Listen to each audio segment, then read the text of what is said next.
नमस्कार दोस्तों। आज हम बात करेंगे एक ऐसे सवाल की जो अक्सर हमें विचारने पर मजबूर कर देता है।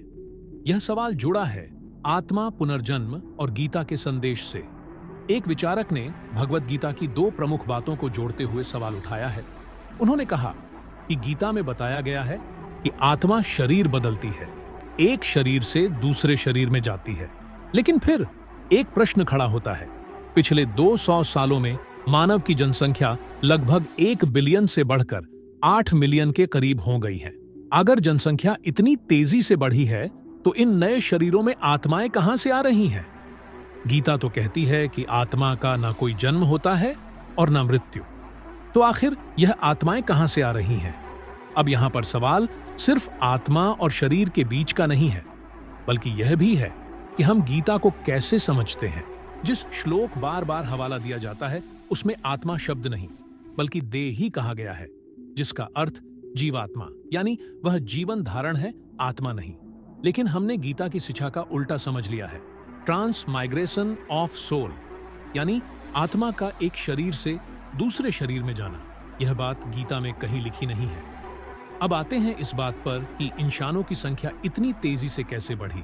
यह तो प्रकृति का खेल है। जिस तरह के बाद अचानक से कीड़े मकोड़े निकल आते हैं और फिर गायब हो जाते हैं, वैसे ही इंसान भी प्रकृति के खेल का हिस्सा है। एक दिन आए हैं और एक दिन चले जाएंगे। इसमें आत्मा का कुछ लेना देना नहीं है।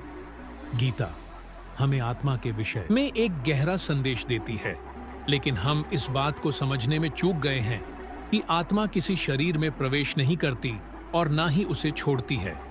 यह सिर्फ प्रकृति का लहराता हुआ समुद्र है, जिसमें कभी जीवन की लहरें उठती हैं और कभी विलीन हो जाती हैं।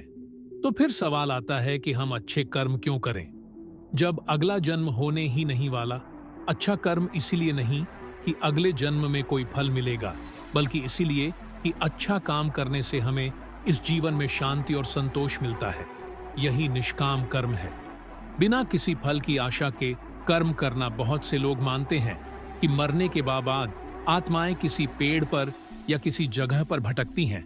जैसे हमारे गांव में मान्यता है कि पितरों की आत्माएं पुराने बरगद पर लटकती हैं, रहती हैं।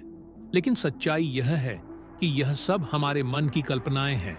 पेड़ भी इस बोझ को उठाए हुए शायद रोता होगा। गीता का सच्चा संदेश है जीवन को पूर्णता तक जीना, क्योंकि यही मौका हमें मिला है।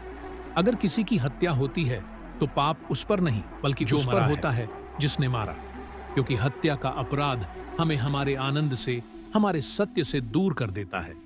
यह जीवन हमें पूर्णता प्राप्त करने के लिए मिला है और हमें यह ध्यान रखना चाहिए कि किसी को भी उसके जीवन के इस अवसर से वंचित न करें। और जहां तक पशुओं की बात है, उनका दर्द भी हमारे दर्द से अलग नहीं है। उनकी चेतना हमारी चेतना से भिन्न नहीं है। जब हम किसी पशु को मारते हैं तो हम सिर्फ उसके जीवन का अपमान नहीं करते, हम अपनी ही चेतना का भी अपमान कर रहे होते हैं। तो बात सीधी है, अच्छे कर्म इस जीवन में इसलिए करें कि यह जीवन अनमोल है। जितना हम इस जीवन में सुकून और शांति महसूस करेंगे, उतना ही हम पूर्णता की ओर बढ़ेंगे। और यही गीता का असली संदेश है, पूर्णता और आनंद की ओर यात्रा। तो आज की चर्चा को यही समाप्त करते हैं। हमने गीता के गहरे विचार और आत्मा के विषय में कई महत्वपूर्ण सवालों पर बात की। याद रखिए, अच्छा कर्म करने का मूल उद्देश्य यह नहीं है कि हमें भविष्य में इसका फल मिलेगा, बल्कि इसलिए कि यह हमें वर्तमान में संतोष और आनंद प्रदान करता है। जीवन एक अनमोल अवसर है, इसे पूर्णता और शांति के साथ जीने का प्रयास करें।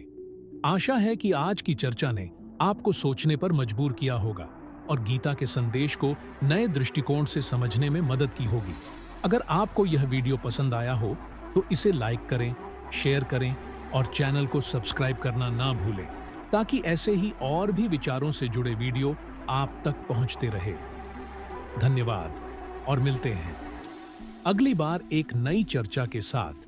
नमो बुद्धाय। अपना ख्याल रखें।